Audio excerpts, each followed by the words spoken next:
नमस्कार, बहुत बहुत स्वागत करते हैं आपका इस भेंट वार्ता में। मैं हूं आज आपके साथ दीपक निषाद और हमारे साथ एक बहुत ही रुचिकर विषय पर बातचीत करने के लिए बेहद खास मेहमान हमारे स्टूडियोज में आज उपस्थित हैं। आपका परिचय हम दे दें, आप हैं प्रोफेसर नवीन कांगो। आप हेड ऑफ डिपार्टमेंट हैं, विभागाध्यक्ष हैं माइक्रोबायोलॉजी डिपार्टमेंट के डॉक्टर हरि सिंह गौर केंद्रीय विश्वविद्यालय में। साथ ही साथ आप निदेशक अकादमिक गतिविधियों का कार्यभार भी देख रहे हैं और इसके अलावा 25 वर्षों से आप अध्यापन कार्य से जुड़े हुए हैं। आपका हम बहुत बहुत स्वागत करते हैं। धन्यवाद। श्रोताओं, हम बता दें कि 28 फरवरी को प्रतिवर्ष हम नेशनल साइंस डे, राष्ट्रीय विज्ञान दिवस मनाते हैं और जनसाधारण को विज्ञान व वैज्ञानिक उपलब्धियों के बारे में सजग करने के लिए, जागरूक करने के लिए इस दिवस का खास महत्व होता है। तो हमारी जो पूरी चर्चा रहेगी इसी के इर्द गिर्द रहेगी। वैज्ञानिक सोच, वैज्ञानिक गतिविधियां, वैज्ञानिक जो उपलब्धियां हैं उसका प्रसार कैसे किया जाए और जनसाधारण कैसे उनसे जुड़े उसके बारे में जाने। तो सबसे पहले हम चर्चा की शुरुआत करेंगे और प्रोफेसर कांगो, आपसे ये जानना चाहेंगे, राष्ट्रीय विज्ञान दिवस ये जो हम मनाते हैं, ये पूरी परिकल्पना क्या है और इसके पीछे का उद्देश्य क्या है? सबसे पहले तो बहुत धन्यवाद शाद जी, जो आपने मुझे इतने रुचिकर विषय और बहुत ही जिससे छात्रों में विज्ञान का प्रचार प्रसार हो, ऐसे विषय पर मुझे बोलने के लिए आमंत्रित किया। और ये विषय मेरे दिल के भी बहुत करीब रहा है क्योंकि मैं स्वयं विज्ञान का विद्यार्थी हूं। तो इसके बारे में मैं ये बताना चाहूंगा कि राष्ट्रीय विज्ञान दिवस यानी नेशनल साइंस डे जो है, हमारे सर सीवी रमन साहब ने 28 फरवरी को एक बड़ी महत्वपूर्ण खोज की थी जिसको हम रमन प्रभाव के नाम से जानते हैं।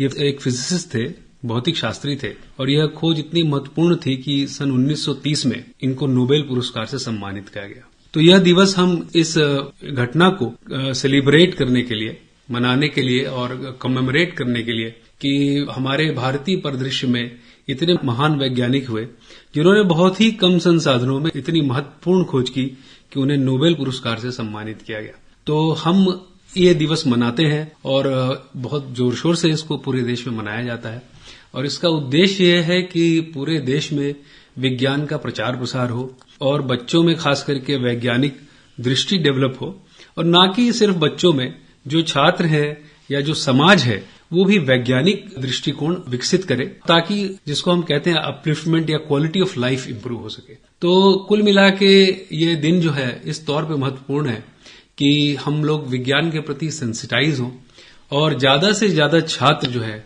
इस जगत में आए और वैज्ञानिक दृष्टिकोण को विकसित करें और आगे पढ़ें, रिसर्च करें, शोध करें और भारत जो है वैज्ञानिक परिदृश्य में अपनी एक छाप और आगे बना सके। जी, बहुत महत्वपूर्ण बात है कि भारत का जो पदचाप है पूरी दुनिया में वैज्ञानिक क्षेत्र में वो बढ़े, वो बढ़ता हुआ दिखाई दे। और आपने कहा कि ज्यादा से ज्यादा लोग इस क्षेत्र में आए, इसकी सेवा करें और इसके माध्यम से देश का नाम ऊंचा हो, दुनिया भर में भारत जाना जाए वैज्ञानिक दृष्टिकोण के हिसाब से। तो हम ये जानना चाहेंगे कि जब हम ये दिवस मना रहे हैं तो आपको क्या फर्क हमारे समाज में, हमारे आसपास होता हुआ नजर आ रहा है? तमाम गतिविधियां, तमाम आयोजन होते हैं, तो आपने अपने हिसाब से क्या फर्क महसूस किया है? जी, फर्क के तौर पर मैं ये देखता हूं कि ओवर द ईयर्स, यानी कि पिछले 1 या 2 दशकों में जो मैंने अपनी वैज्ञानिक यात्रा में देखा कि भारत जो है वैज्ञानिक दृष्टि से बहुत सुदृढ़ हुआ है।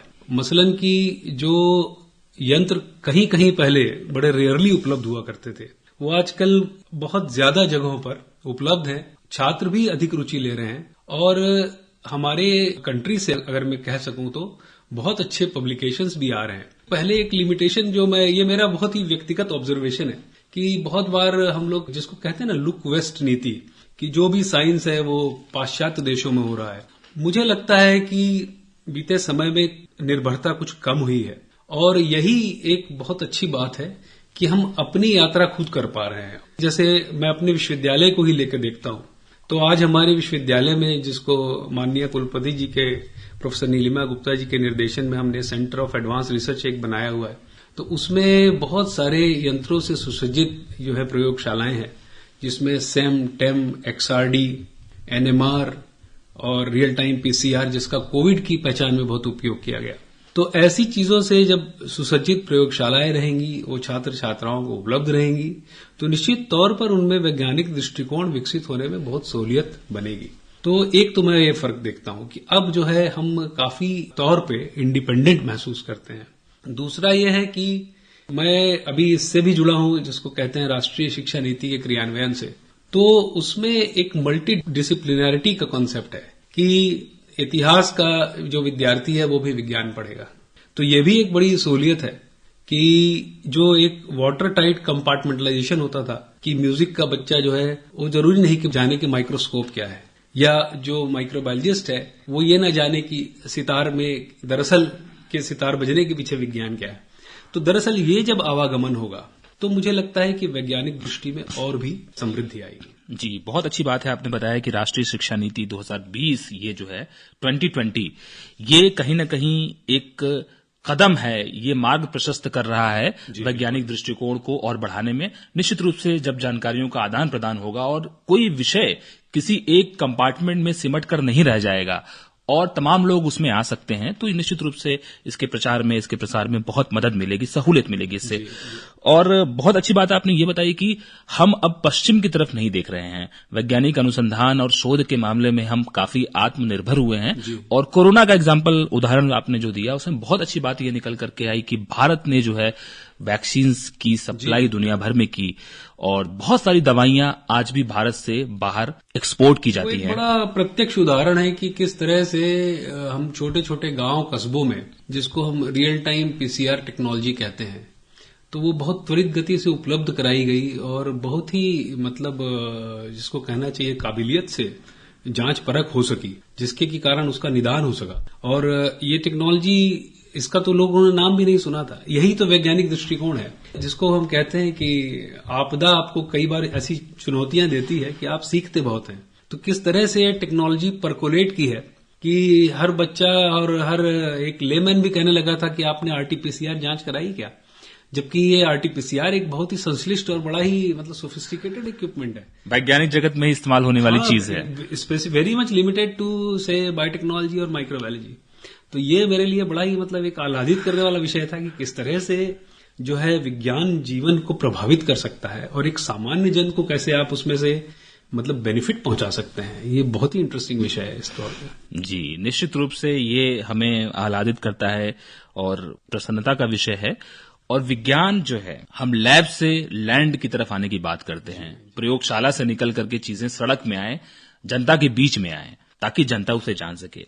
तो आप एक बहुत चर्चित माइक्रोबायोलॉजिस्ट हैं और आपके कई शोध जो है बहुत प्रसिद्ध हुए हैं, चर्चा हुई है उसकी। तो हम ये जानना चाहेंगे, खासकर एक आम व्यक्ति के नजरिए से, एक लेमैन की दृष्टिकोण से, कि लैब में, प्रयोगशालाओं में क्या काम होता है और आम लोगों को बहुत कम वो खिड़की मिल पाती है देख पाने की। तो आपके माध्यम से हम चाहेंगे कि कम से कम वो रोशनी उन तक जाए ताकि वो ये समझ पाएं कि एक वैज्ञानिक अपनी प्रयोगशाला में कितनी मेहनत करता है, क्या काम करता है और परिणाम उसका दुनिया भर में किस रूप में आता है। बहुत ही रुचिकर प्रश्न है ये। सबसे पहली बात तो विश्वविद्यालय में हम लोग का प्राथमिक दायित्व टीचिंग होता है, लेकिन जब आप शोध भी करते हैं तो उस शोध की जो आभा होती है, उस शोध का जो प्रकाश होता है, जो आलोक होता है, वो आपकी टीचिंग में आता है। ये एक बहुत महत्वपूर्ण बात है। मैं तो देखता हूं कि स्कूल जगत से लेकर हायर एजुकेशन तक यदि कोई शिक्षक है तो उसको शोध में जरूर इंटरेस्ट लेना चाहिए, ना कि सिर्फ प्रमोशनल एवेन्यूज या अन्य बातों के लिए। क्योंकि ये सीधी सीधी बात है कि वो जितना अपने शोध में वो प्रगल्भ होगा, जितना रिच होगा, उतनी ही अंतर्दृष्टि उसकी उस विज्ञान में या उस डिसिप्लिन में विकसित होगी और वो फिर वो स्टूडेंट्स को ट्रांसफर कर पाएगा। तो ये जो आदान प्रदान की सिलसिला है, ये शोध के जरिए बढ़ता है। नहीं तो हम टेक्स्ट बुक तक ही सीमित रह सकते हैं, परंतु रिसर्च जो आपको अंतर्दृष्टि देता है और एक तरह से जुड़ाव भी देता है कि मैं सिर्फ विज्ञान पढ़ा नहीं रहा हूं, मैं विज्ञान कर भी रहा हूं और दरअसल विज्ञान करने की चीज है। एक तो ये बात है। दूसरा ये है कि आपने कहा कि हम लोग लैब में, जैसे अब चूंकि मैं सूक्ष्म जीव विज्ञान जगत से आता हूं और मैंने शुरुआत की कवक के विज्ञान से, जिसको हम फंगस कहते हैं, और फंगस, बैक्टीरिया, वायरसेस अक्सर तो ये बुरे कारणों से जाने जाते हैं जी। ये तो ये रोग करते हैं या अनाज खराब करते हैं या हमारा दूध खराब कर देंगे या खाने की चीजों को खराब कर देंगे, लेकिन ये बहुआयामी होते हैं। और ओवर द टाइम हमने रियलाइज किया है कि अगर हम इनको अच्छी जगह, अच्छी तरह से जाने, समझे और उपयोग में लाएं तो ये हमारे बहुत काम के हो सकते हैं। अगर आप इसको इस तरह से देखें फिलोसॉफिकल पॉइंट ऑफ व्यू से कि सृष्टि में एक तो ये बहुत पुराने, दूसरा ये है कि इनका अस्तित्व क्यों है और किस तरह है, क्योंकि ये जिसको हम स्कैवेंजर्स कहते हैं कि जब कोई चीज अपने अंत तक पहुंच जाती है तो उसके भी आगे ये उसको अंजाम तक पहुंचाते हैं। मसलन की कोई पशु की डेड बॉडी है तो आप देखेंगे कि वो अचानक जो है धीरे धीरे उसका क्षय हुआ और वो गायब हो गई, डिकम्पोजिशन हो गया। एग्जैक्टली, अपघटन। जी जी। तो ये नेचर द्वारा प्रदत्त एक ऐसी संपदा है जिसको कि हमको बहुत और बेहतर ढंग से जानना है। और इसमें इंटरेस्टिंग बात यह है कि जिसको हम कहते हैं कि we have seen just tip of the iceberg. अभी हम सिर्फ 1 या 2% सूक्ष्म जीवों को जान पाए हैं और लगभग 99% सूक्ष्म जीवों को समझना बाकी है। तो अब आप देखें कि फिर मैं उसी को कोविड का उदाहरण दूं, यदि कि एक सूक्ष्म जीव जब इस तरह से विश्व को प्रभावित कर सकता है। अच्छा, और भी इतिहास में है जो लाइफ सेविंग ड्रग्स बनी, मसलन की पेनिसिलिन है, और सामान्य जन जानते हैं कि एंटीबायोटिक्स जो है वो सूक्ष्म जीवों को मारने के लिए है, लेकिन उससे भी अच्छी बात है कि वो सूक्ष्म जीव ही बनाते हैं। ये इसकी परिभाषा ही है कि ऐसा पदार्थ जो एक सूक्ष्म जीव दूसरे सूक्ष्म जीव को मारने के लिए या रोकने के लिए बनाता है, उसको हम प्रतिजैविक, काउंटर अटैक के लिए। तो इस तरह से ही हम लोग आगे बढ़ते हुए हमारी लैब में, जैसे अभी एक हमारी छात्रा ईशा शर्मा को पुरस्कार भी मिला कि किस तरह से हम मुर्गी के पंखों का अपघटन करके उनका कुछ बेहतर उपयोग कर सकते हैं, बनिस्बत कि उनको जलाया जाए या उनको नदी नालों में फेंका जाए। तो उन्होंने कई इस तरह के बैक्टीरिया निकाले और वो सागर की मिट्टी से ही निकाले। इसके पहले भी हम लोगों ने एल एस्परजिनेस पे काम किया। मेनली हम लोग एंजाइम्स पे काम करते हैं। तो एंजाइम्स जो है किसी ऐसी घटना को सरलता से अंजाम दे देते हैं जो रासायनिक रूप से अदरवाइज करनी पड़े, तो हम रसायन से बच जाते हैं। मान लीजिए मुर्गी के पंख को घोलने के लिए हमें एसिड या एल्कली का इस्तेमाल करना पड़ता, तो उसके पर्यावरण पर दुष्प्रभाव होते, लेकिन enzymes help us to develop green technology. तो इस तरह से एक ये एरिया है। दूसरा एरिया है कि हम लोग फंगल एंजाइम्स की मदद से ऐसे ओलिगोसेक्राइड्स यानी छोटी छोटी शर्कराओं के ग्रुप्स बना पाते हैं जो कि पेट में जाकर जो है हेल्थ को प्रमोट करते हैं, जिनको हम वैज्ञानिक भाषा में प्रीबायोटिक्स कहते हैं। तो ये भी एक कॉम्बिनेशन है कि और इस बात को भी समझना चाहिए कि हम लोग जो है सूक्ष्म जीवों से दरअसल आच्छादित हैं, घिरे हुए हैं। हमारा स्किन, हमारी आंख, हमारी नाक, फेफड़े, आंत खास करके, और हमारे शास्त्रों में तो कहा ही गया है कि यदि पेट ठीक रहेगा तो सब ठीक रहेगा। तो पेट से जो जनित रोग हैं या समस्याएं हैं उसको समझने की अभी जो स्थिति है कि हमको पेट का पूरा माइक्रोबायोम यानी कि जितने सारे सूक्ष्म जीवों का पूरा एक समूह काम करता है उसको टोटलिटी में समझने की आवश्यकता है। और जब हम उसको समझने जाते हैं तो हमको पता चलता है कि हमको बेहतर सूक्ष्म जीवों को पनपाने के लिए कुछ ऐसी चीजों को खिलाना पड़ेगा जो उनकी वृद्धि को समर्थन दे। उनको हम प्रीबायोटिक्स कहते हैं। तो इस मामले में हम लोगों ने कुछ शोध पत्र अभी रिसेंटली प्रकाशित किए हैं। मोनोओलिगोसेक्राइड्स कहते हैं हम लोग उनको टेक्निकली, और उस बारे में हम लोग काफी काम अभी कर रहे हैं और वो काम जारी है। जी प्रोफेसर कांगो, बहुत दिलचस्प बातचीत आपसे हो रही है और विज्ञान को जानने समझने का एक मौका मिल रहा है, एक इंसाइट मिल रही है आपसे बातचीत के दरमियान। निश्चित रूप से हमारे श्रोता भी इससे लाभान्वित हो रहे हैं। हम बात कर रहे हैं कि नेशनल साइंस डे, हम विज्ञान को सेलिब्रेट करते हैं, तो एक उपलब्धि आपकी भी है लगातार 2 वर्षों से, 2022 और 2023 में आपका नाम लगातार दुनिया के शीर्ष 2% वैज्ञानिकों की सूची में आई है। हम जानना चाहेंगे कि ये सूची क्या है और हमारे देश में साइटेशन का, उद्धरण का क्या महत्व होता है, क्योंकि शोध में उद्धरण का बहुत महत्व होता है, खासकर उन शोधार्थियों के लिए जो वास्तव में लग के काम करते हैं, मूल स्तर पे काम करते हैं और शोध में कुछ अच्छा और नया करना चाहते हैं। ये बहुत ही अच्छा सवाल है आपका दीपक जी। और दरअसल साइंस में एक जो फ्रेज चलता था कि पब्लिश और पेरिश, वो अब उसको थोड़ा सा नया आयाम मिला है और अब वो हो गया है पब्लिश एंड फ्लरिश। तो ये विज्ञान का एक हमेशा से पैमाना रहा है कि आपकी जो भी ऑब्जर्वेशंस हैं, आपके जो भी इन्फ्रेंसेस हैं, आप उनको रिकॉर्ड तो करें लेकिन उनको पब्लिश भी कराएं। क्योंकि दरअसल विज्ञान करने का जो बड़ा उद्देश्य है वो तो समाज के लिए है, क्योंकि वैज्ञानिक भी एक वक्त तक रहता है और उसके बाद भी उसकी फाइंडिंग्स रहती हैं इस दुनिया में और वो काम आती हैं। मैं हमेशा उदाहरण देता हूं या मेरे मन में ये बात आती है कि हम विज्ञान को कैसे अप्रिशिएट करें। तो दरअसल बहुत सारे पुरस्कार हैं जिसकी श्रृंखला नोबेल पुरस्कारों से शुरू होती है, हमारे देश में भी दिए जाते हैं, विदेशों में भी दिए जाते हैं। तो मेरा एक बड़ा अपना एक वर्जन है कि जब जब हमारे गांव में या देश में या कहीं भी विश्व में कोई बल्ब जलाता है तो मुझे लगता है वो एडिसन को एक तरह का पुरस्कार है। वो जो उसने 10,000 तरीकों से बताया था कि किस तरह से बल्ब नहीं बन सकता और किस तरह से जलेगा, ये उसकी जो जीवटता थी, ये जो उसकी लगन थी, जिससे ये बल्ब जिसने, आप सोचिए किस तरह से जीवन को प्रभावित किया है, किस तरह से हमारी दृष्टि को बदला है। और ताउम्र मतलब हम लोग इस चीज को अगर समझे, मतलब जब तक दुनिया रहेगी, तो वो जो एडिसन साहब हैं या ग्राहम बेल ने किस तरह से दुनिया को टेलीफोन से जोड़ा, और बहुत सारे ऐसे आविष्कारों की श्रृंखला जो कि मतलब जीवन को मूलभूत रूप से परिवर्तित करने की ताकत रखते हैं। तो मैं ये कह रहा हूं कि विज्ञान का दरअसल मकसद ये है कि किस तरह मानव जीवन को और बेहतर और जो है सरल और जिसको कहना चाहिए ना क्वालिटी ऑफ लाइफ बेहतर करे, ताकि हम बेहतर इंसान बन सके। जैसे कि रेलों की दुनिया में क्रांति है, मोबाइल की दुनिया में क्रांति है, मेडिसिन की दुनिया में क्रांति है, तो इस तरह से आप तमाम एग्रीकल्चर में क्रांति है, फूड में क्रांति है, सूचना संचार की दुनिया में क्रांति। आज सोचिए आप मुझे एक व्हाट्सएप करते हैं, मुझे तत्काल पीडीएफ फाइल मिल जाती है, सूचना मिल जाती है, बिना डिस्टर्ब किए आपको कम्युनिकेट कर सकता हूं। ईमेल जो है बिल्कुल रियल टाइम ट्रांसमिशन है।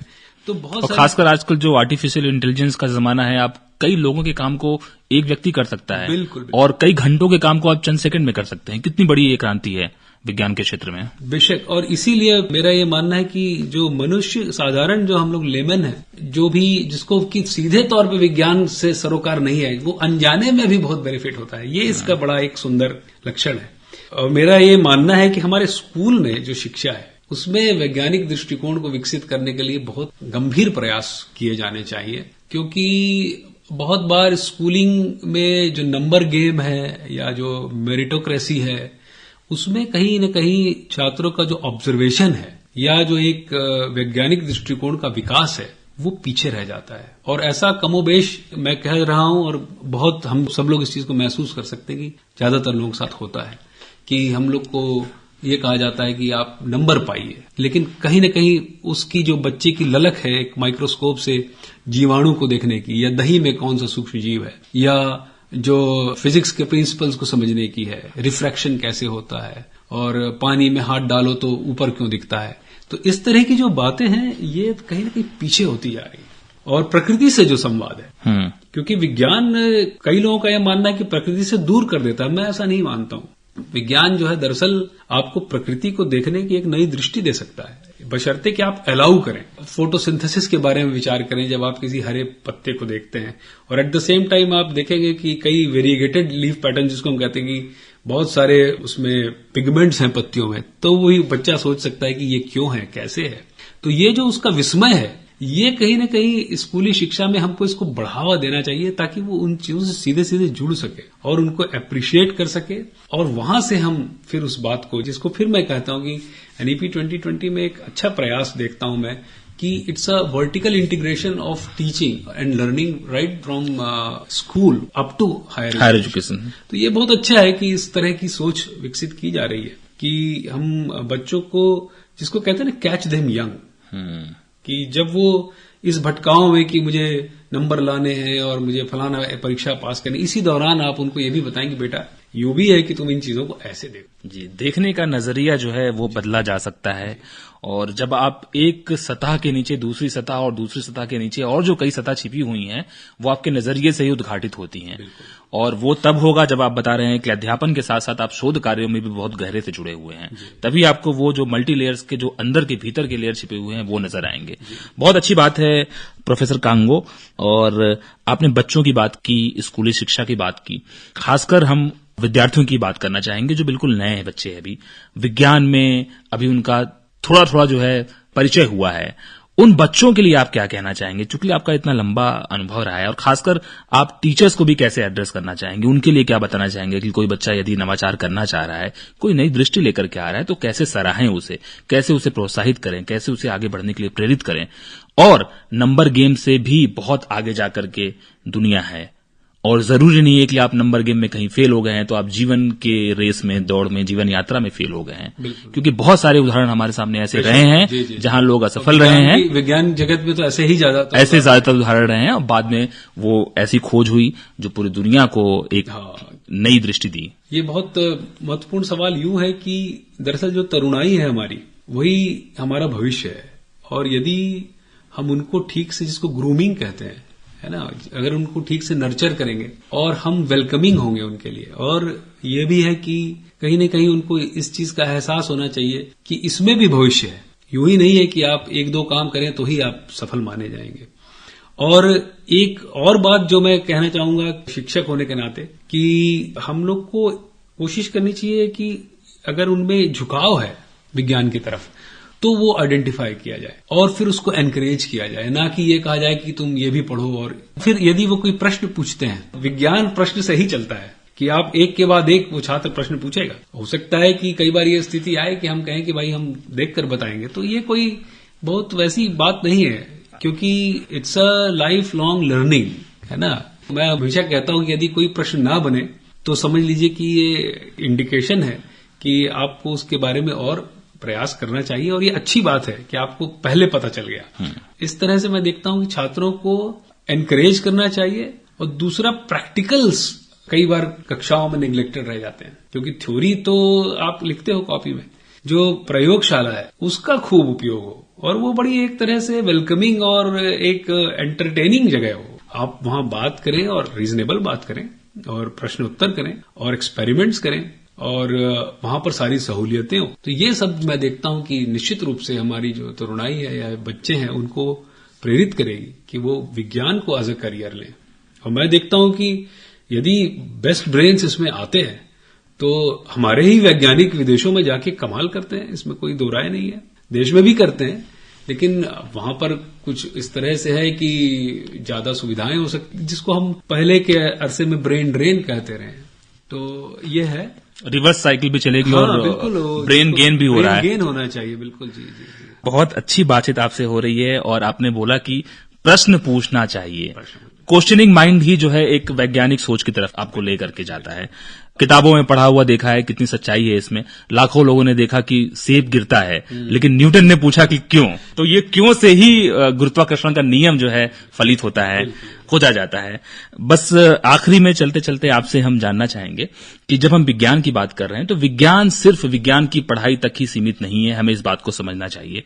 जो मानविकी विषय के विद्यार्थी हो सकते हैं, कला क्षेत्र के विद्यार्थी हो सकते हैं, सामाजिक विज्ञान क्षेत्र के विद्यार्थी हो सकते हैं, चूंकि विज्ञान अपने आप में एक दृष्टिकोण है और सिर्फ एक विषय से ही जुड़ा हुआ या सीमित नहीं है, तो उन विद्यार्थियों के लिए भी आप क्या कहना चाहेंगे जो दरअसल विज्ञान की पढ़ाई नहीं कर रहे हैं, लेकिन वैज्ञानिक दृष्टिकोण के साथ वो अपने क्षेत्र में कमाल कर सकते हैं और दुनिया के सामने बहुत सारी ऐसी चीजों को ला सकते हैं जो शायद अभी हम नहीं देख पा रहे हैं। इसमें गौरतलब है कि आप किसी भी डिसिप्लिन से पढ़े हो, लेकिन गाए बगाए आपको जीवन में ऐसे काम जरूर पड़ते हैं जब आपको कभी न कभी ये पता करना होता है कि ये मशीन कैसे काम करती है, या ये एंटीबायोटिक क्या बनी होगी, या ये दवाई क्या है, या बीपी का इलाज कैसे होता है, या इसकी गोली कैसे काम करती है, इसका मैकेनिज्म क्या है, और क्या हम कहीं छले तो नहीं जा रहे हैं, क्या हमारा इलाज ठीक हो रहा है कि नहीं हो रहा है। यदि जैसे मान लीजिए एमआरआई है या कलर डॉपलर है, तो थोड़ा बहुत अगर हम इसका प्रिंसिपल जाने